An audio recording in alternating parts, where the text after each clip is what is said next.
Dragilor, bun găsit! Care e cea mai iubită mâncare de post și de nepost? Fasolea, bineînțeles. Facem astăzi împreună fasole bătută cu ceapă prăjită și cu puțin usturoi. În funcție de zona în care locuiți, probabil că mâncarea asta are altă denumire. Poate că o știți ca fasole făcăluită, fasole sleită, fasole frecată, chiar așa, voi cum îi spuneți la voi acasă. Haideți să vă arăt cum o fac eu. Ingredientele de aici ajung cam pentru 6 porții. Plecăm de la 400 de grame de fasole uscată, dar dacă vă grăbiți, puteți să folosiți și fasole din conservă. Dacă folosiți fasole din conservă, vă trebuie cam de 3 ori cantitatea specificată în rețetă pentru fasolea uscată.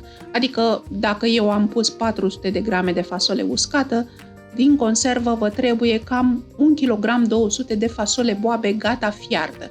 Asta înseamnă, scăzând lichidul de prin conserve, cam 4 conserve de fasole.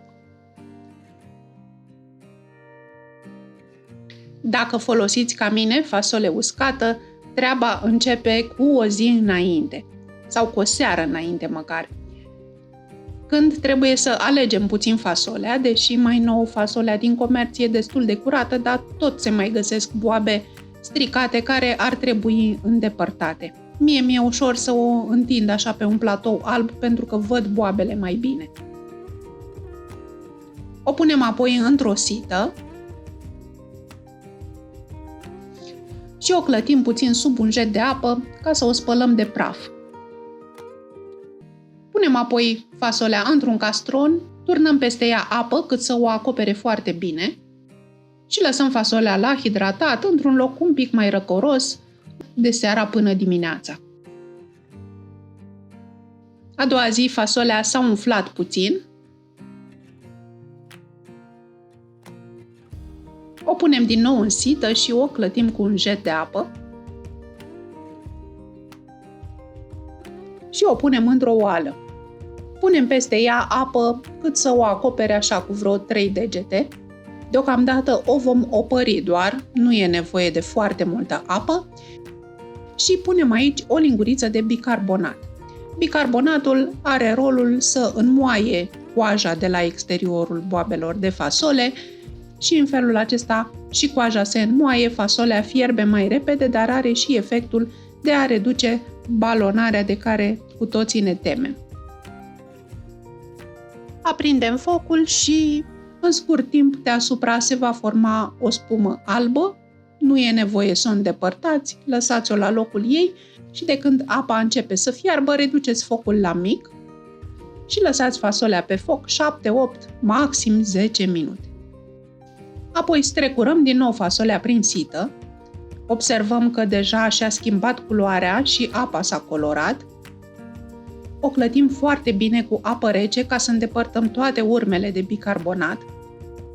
Și abia acum o punem într-o oală mare de 4-5 litri în care să aibă loc să fiarbă. De data asta acoperim fasolea foarte bine cu apă, eu am turnat 2 litri și punem în apă și o linguriță de sare. Fierbeți fasolea pe plită până când e gata, să zicem în jur de o oră, poate o oră și jumătate, sau la un vas cu presiune. Timpul de fierbere depinde atât de fasole cât și de metoda de fierbere. Pentru că am opărit-o înainte cu bicarbonat, la mine a fiert sub presiune în doar 20 de minute. Între timp ne ocupăm de ceapă. Am tăiat-o în jumătăți și apoi am feliat-o subțire. Am obținut astfel niște solzișori frumoși de ceapă. Punem uleiul să se încingă într-o tigaie, de preferat antiaderentă, și călim aici ceapa. Punem de la început un praf de sare, care ajută apa să iasă din ceapă și astfel se va înmuia mai repede și mai ușor. Călim ceapa la foc mic, cam 6-7 minute, amestecând destul de des să nu cumva să se prindă de tigaie. Mai departe, sunt zone în care mâncarea aceasta se face doar cu boia sau doar cu bulion sau un sos gros de roșii. Mie îmi place să le combin pe amândouă. Pun la început o linguriță de bulion, Amestec bine și mai gătesc ceapa încă 1 minut. Deja a căpătat o culoare foarte frumoasă, dar care va fi intensificată de boiaua de ardei. După 1 minut, pun și o linguriță plină de boia de ardei dulce și pentru că aceasta se arde foarte repede, imediat după ce am pus-o, sting focul. Combinându-le în felul acesta, obțin maximum de gust și maximum de culoare. Pentru că bulionul aduce și culoare, dar și un strop de aciditate, boiaua aduce aromă și intensifică culoarea. O să vedeți că dacă le combinați, obțineți o ceapă prăjită cu gust delicios și cu o culoare intensă și frumoasă. Între timp a fiert fasolea, am scurs-o printr-o sită și am pus-o în cuva robotului. Tot în cuva robotului punem și usturoi, cât de mult vă place. 3 căței, 2 căței. Avem nevoie aici și de puțin ulei care să dea cremozitate pastei de fasole. Eu am ales uleiul de măsline, dar dacă nu aveți, puteți să folosiți și ulei de floarea soarelui sau un ulei mai nobil, știu eu, de susan, de dovleac. Adăugăm sare și piper după gust și pasăm totul la robot foarte, foarte bine până când obținem o pastă fină și omogenă. Cam așa arată, să știți că obțineți rezultate și mai bune cu un blender vertical din acela cu stativ, care are putere mai mare.